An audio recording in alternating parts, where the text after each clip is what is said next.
What is Windows Service? In Windows NT operating systems, a Windows service is a computer program that operates in the background. It is similar in concept to a Unix daemon. Basic example of this is the Windows Update service, which constantly checks for product updates and installs it depending on user settings.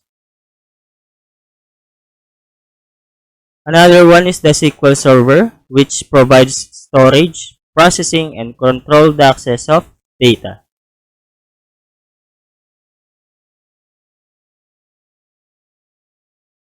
Today, we will create a simple Windows service which writes log entry. To be able to accomplish this, we will need to use or create a Windows service project.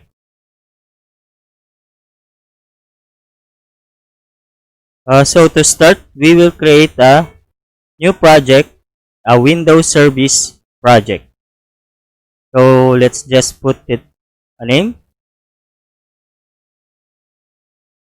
Let's just rename its class.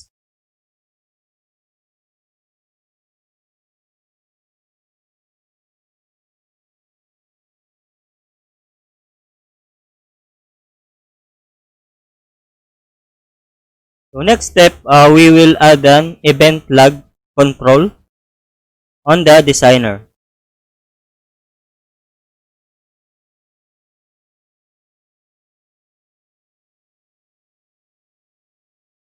Then next, we will set the properties of the event log.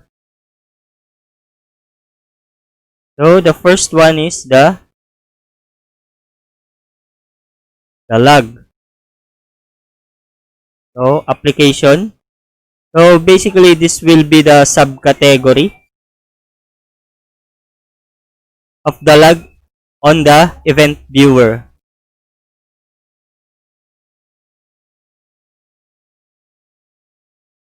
The next is the source. So basically this will be the name that will appear on the source column on event viewer.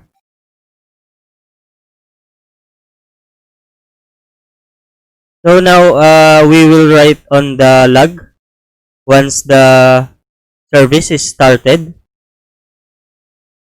and also once the service is stopped.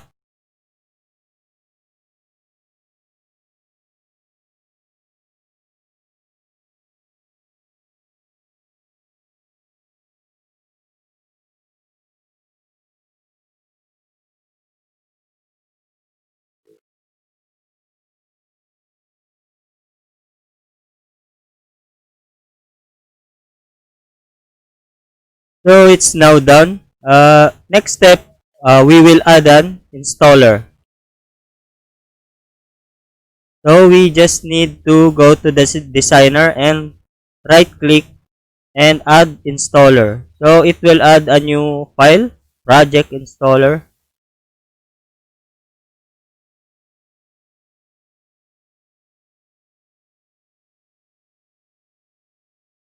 So let's just open it.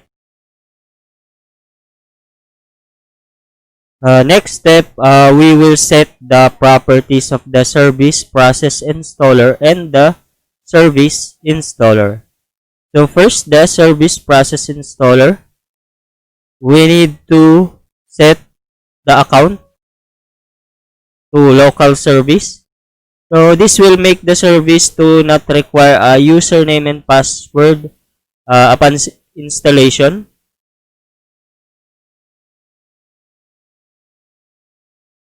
Next, we will set the properties of the service installer.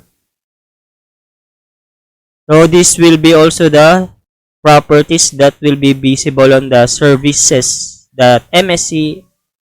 and on the task manager. So the service name, description,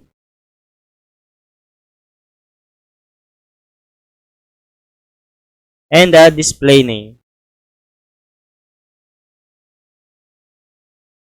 So let's just open the services.msc to check what is that.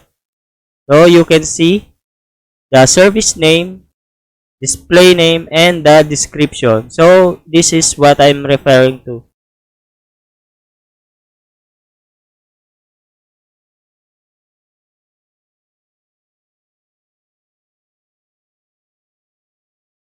So it's now done, and let's build it and install.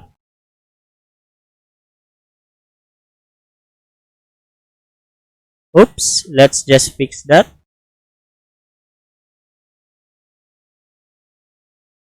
Installing a service is different from the traditional installer.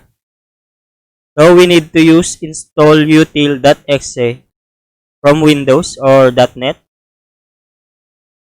So in my workstation, it is located into this path. So let's just copy it. And we'll open CMD and navigate to that directory.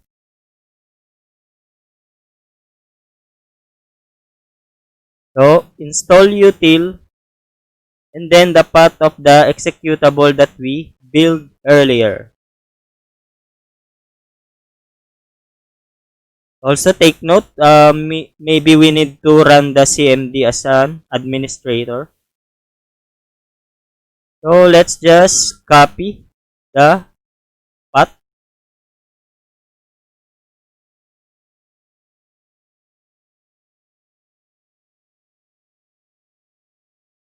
Let's just remove some additional characters. Oops. So there you go. The installation is successful. So now let's open the services.msc and do a refresh. So there it is, the first Windows service that we created. So service name, the display name, and the description is correct. So next, let's start it.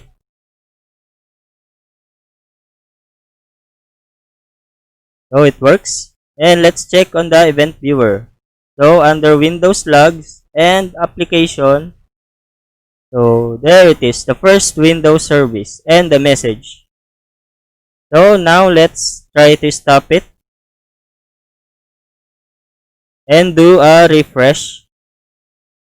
So there you go.